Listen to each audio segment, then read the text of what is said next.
Good morning. Good morning. Oh, that was pretty anemic, folks. Let's try it again. Good morning. Good morning. Thank you. I wasn't sure that dancing on the podium was permitted, so I just kind of bopped around in my seat. Wasn't that film fantastic? She couldn't explain it to me on the phone, but she told me what it was about, and I thought, yeah, go for it. It sounds really, really wonderful. Thank you, because it was really fantastic. I have to ask, was the first song a Daniel Namad song, or no, somebody else? Yes. Love that man, folks, love that man. Well, long time no see. Through the grace of God, I have the temporary use of a car, having my car totaled on June 2nd, and I thank God for the blessing of my non-injury in that experience and all the other aspects that I've had to learn from that process. Usually I tell you a commute story this morning, and I was thinking, I don't have any.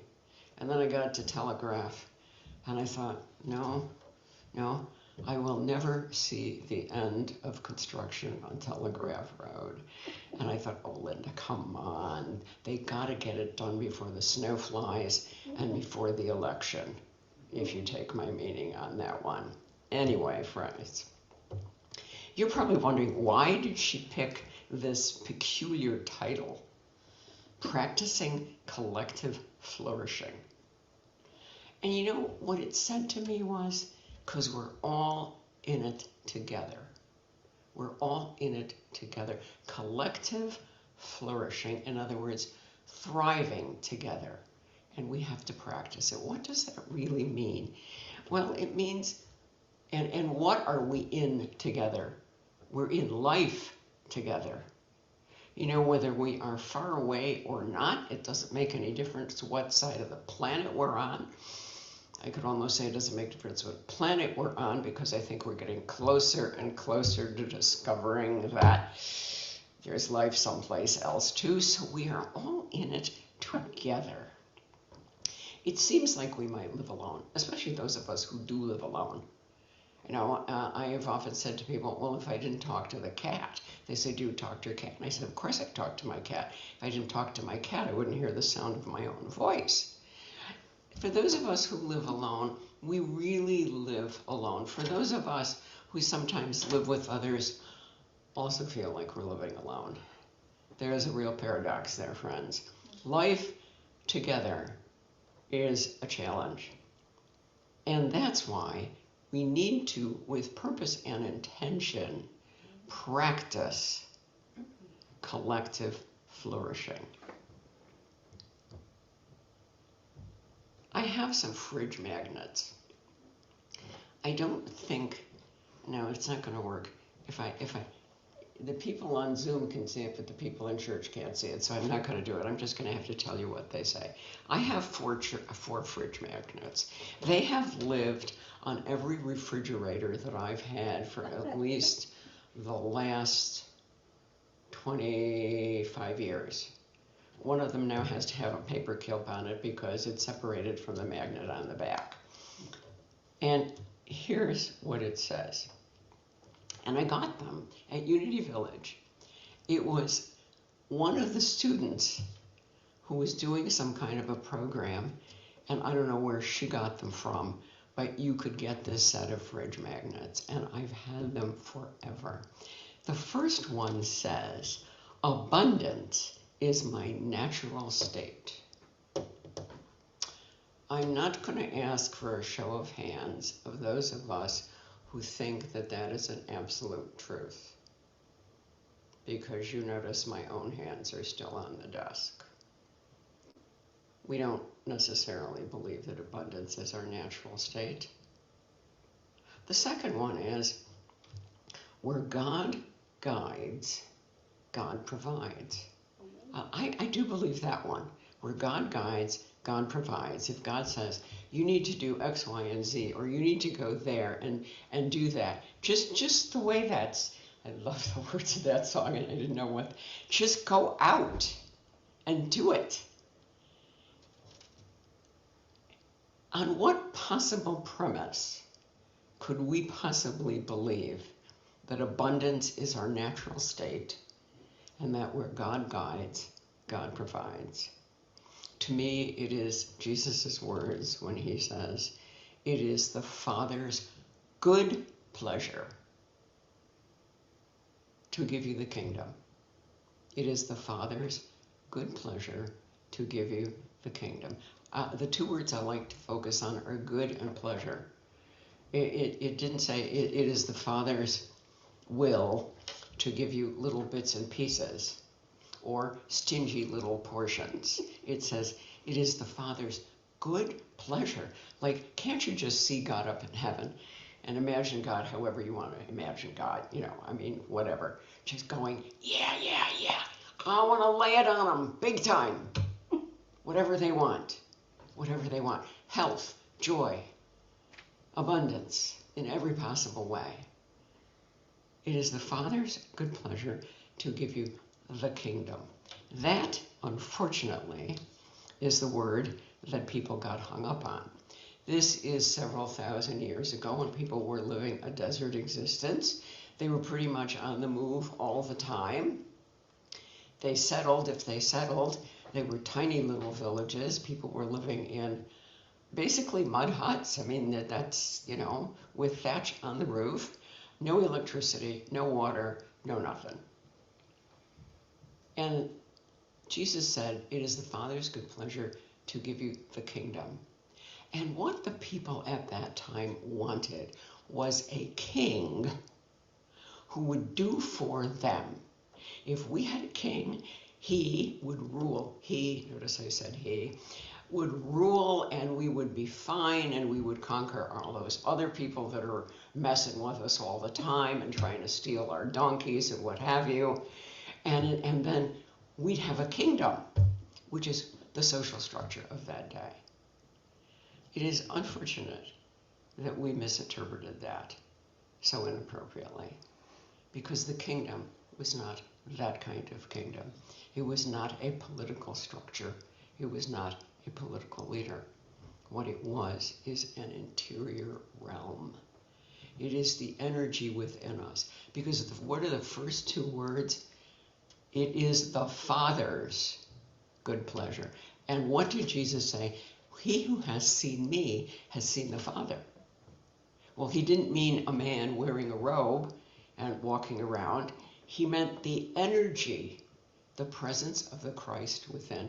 This is where Unity gets the concept of the Christ consciousness, of the principle of life within us. It is that life principle within us that gives us all that we desire. So what is this internal realm? What is this internal realm? I think it's several things. For one, it's our mind. What did Mark say earlier in the program?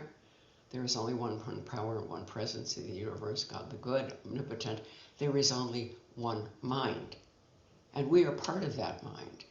There are ideas within that mind. We have ideas all the time. We have good ideas, we have bad ideas. Potato chips are bad ideas, blueberries are good ideas. Okay, that's just my opinion. You don't have to agree with that, but there is some truth to those statements.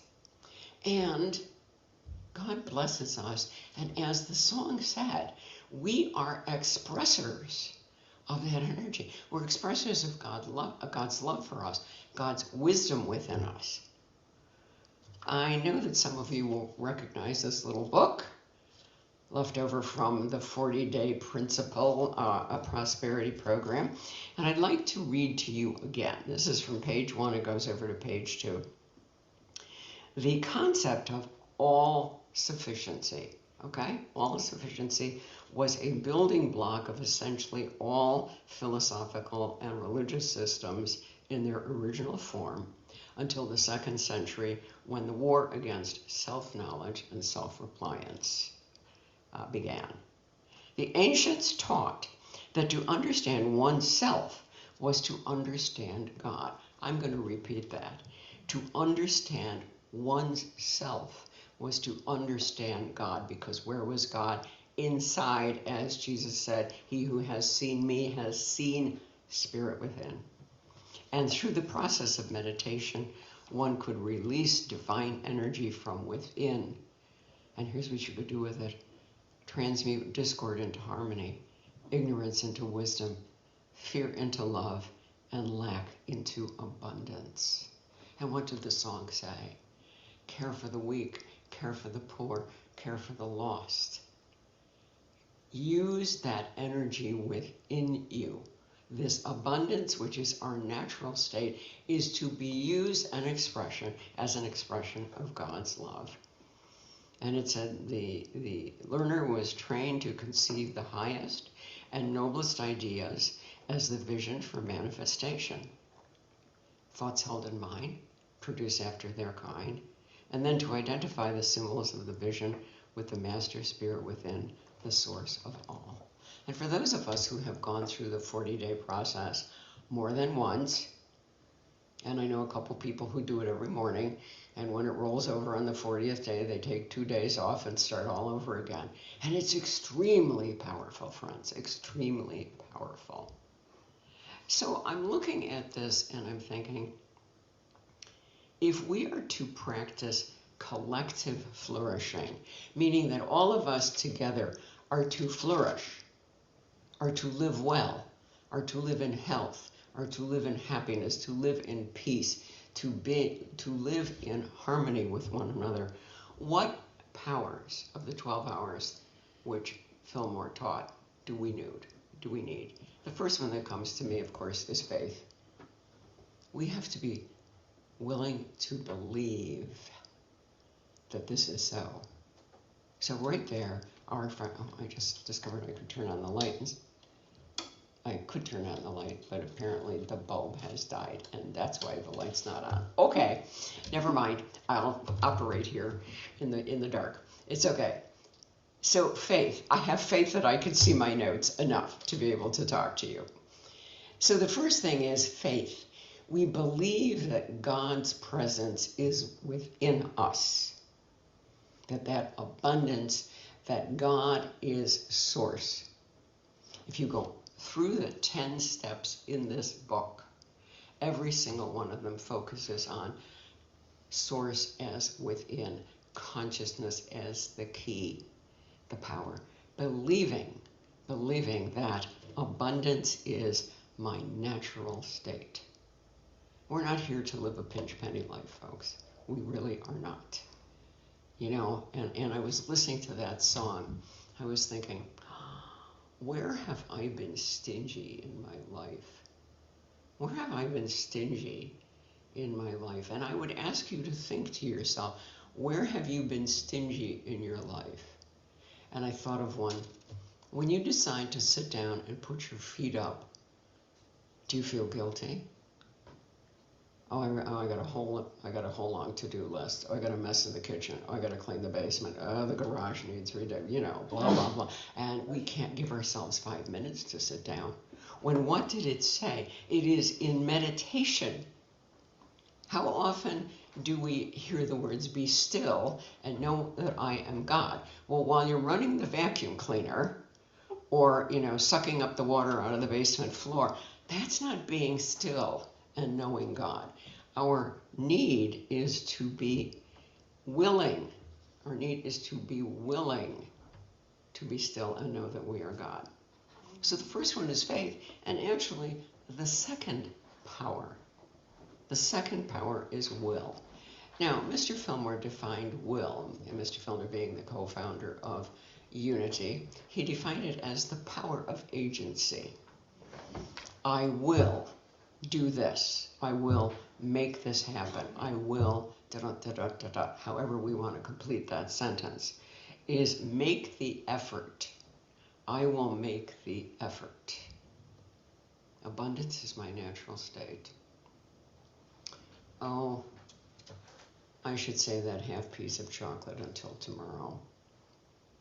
It's too extravagant to eat the whole piece of chocolate today. I'll just wrap it back up and put it in the pantry. What if we just sat there and went, oh my gosh, this chocolate is so good, and knowing that it has nutritional properties. Everybody I've ever read said, allow yourself one piece of at least 70% chocolate per day. But do we do it?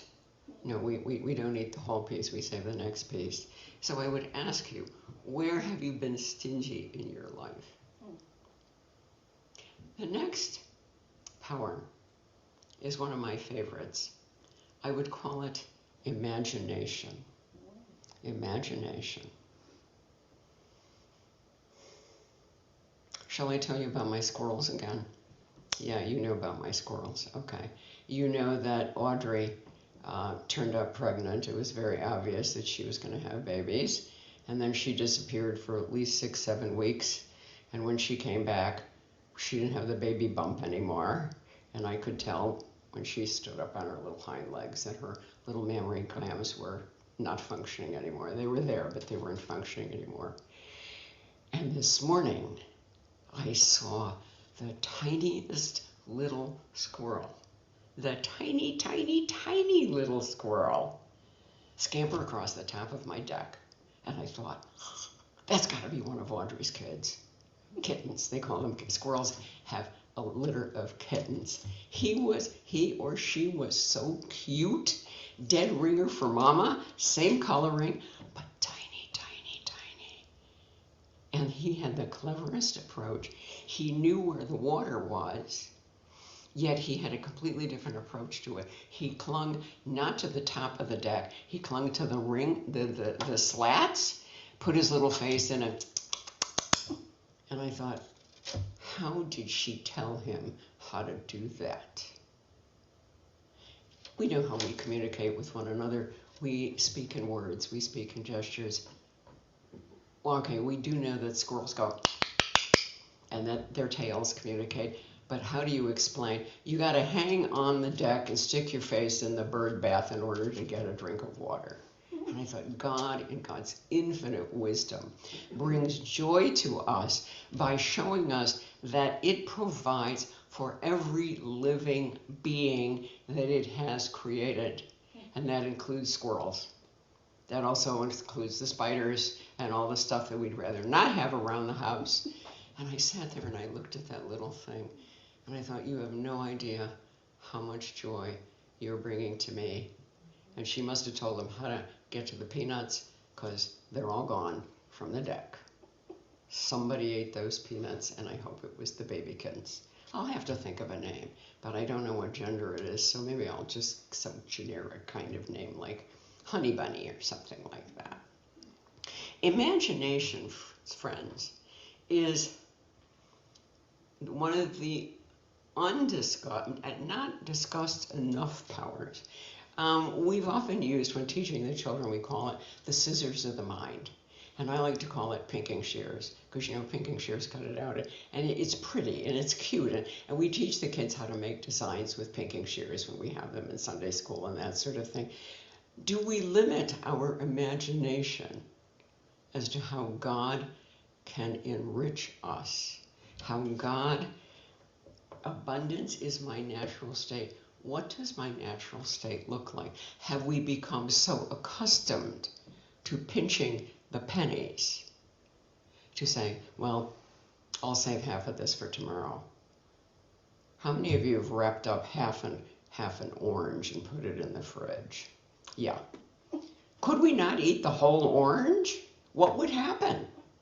What would happen? Sometimes I save leftovers the next day, and it's like, why did I save these leftovers? Warmed up, they just don't taste that good.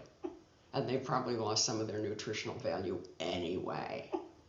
Do we bring to our lives a stinginess? And I think we do because of what the Fillmores called error thought. What have some of us been taught from childhood? You don't deserve. You don't deserve.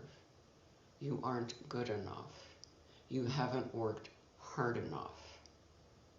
And we internalize those negative messages. And so when abundance comes to us, we go, oh, no, I'll just take one. I didn't tell you what the other two fridge stickers are. So it says abundance is my natural state, where God guides, God provides.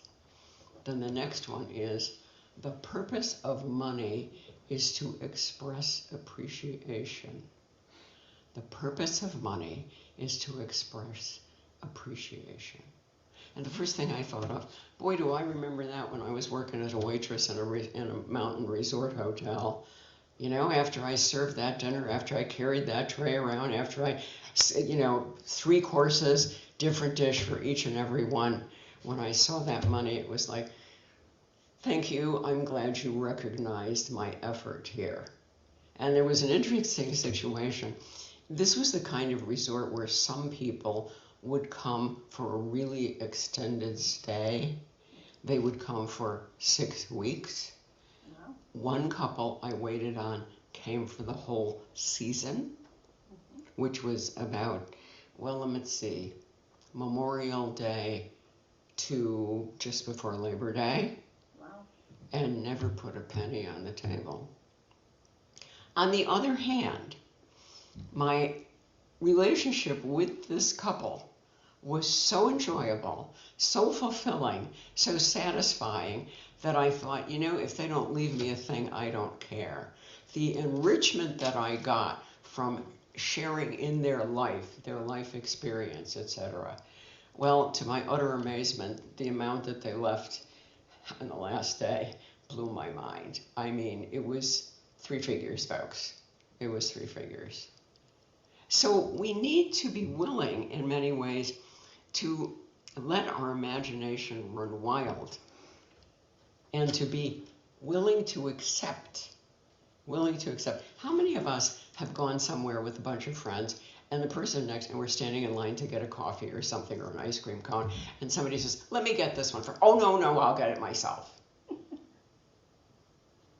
The purpose of money is to express appreciation because, friends, when we adopt that, then you know what the last fridge thingy says?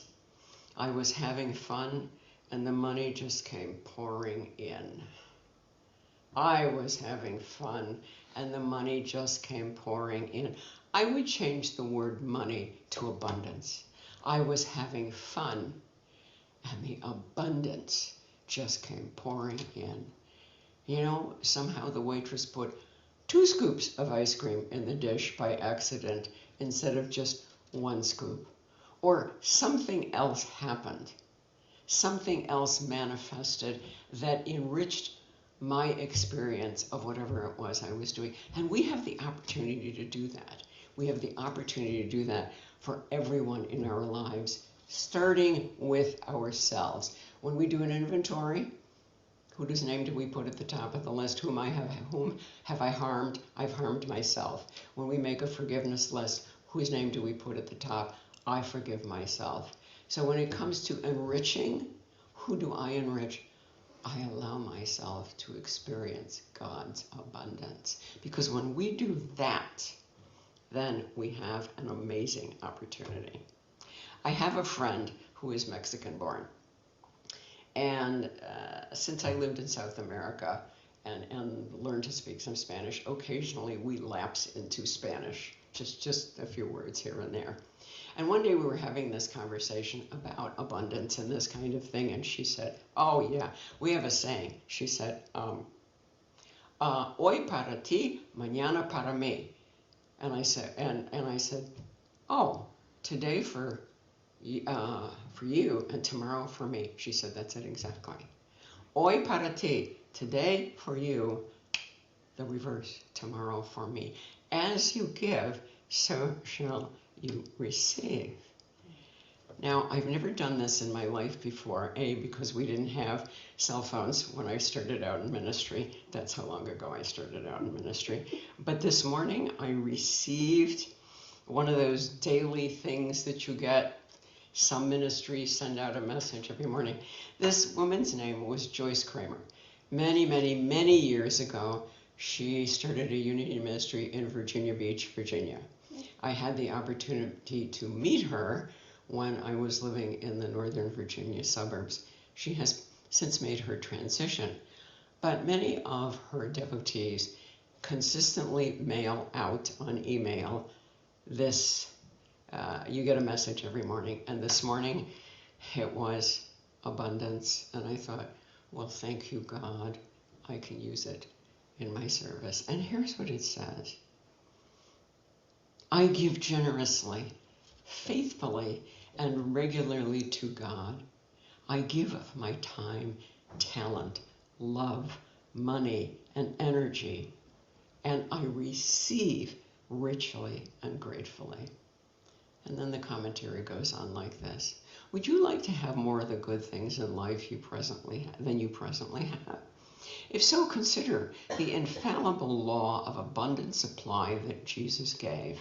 Jesus said, as you give, so shall you receive.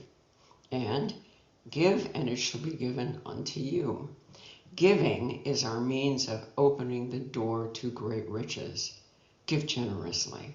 Give faithfully and regularly to God. Everything you have is from God, so it is only right that God's portion be returned.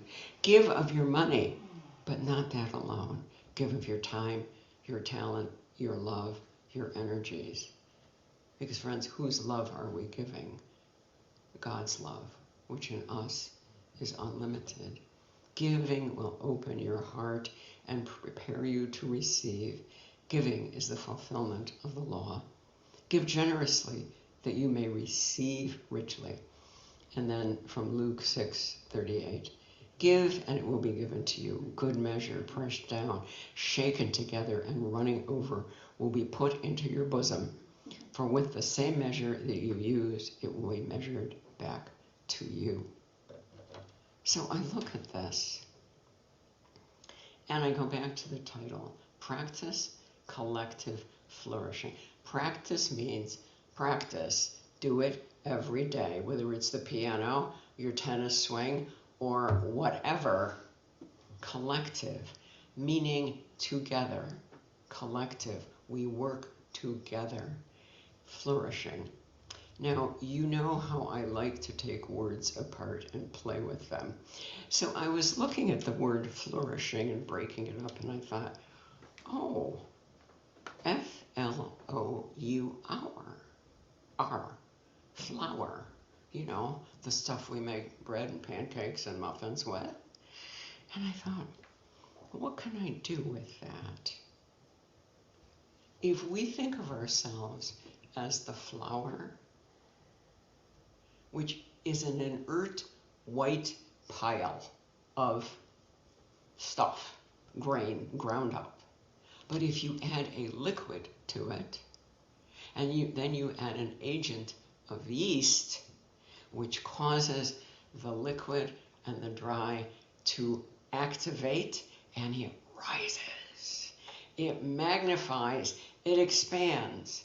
Friends, we are the flour of the universe. God's love is the liquid, and the yeast is our Christ mind within us, which feeds our imagination, opens us to who and what we can be, and how we can be an expression of God in our world. Abundance is our natural state, and where God guides, God provides. Let us take that moment into meditation now. Let us look at that. Let us imagine ourselves open, receptive, and responsive, willing to move beyond our self-imposed limitations,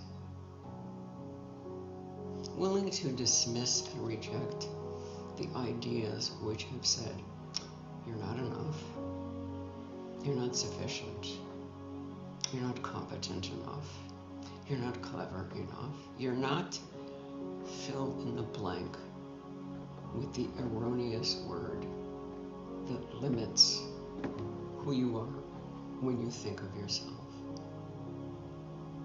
And instead,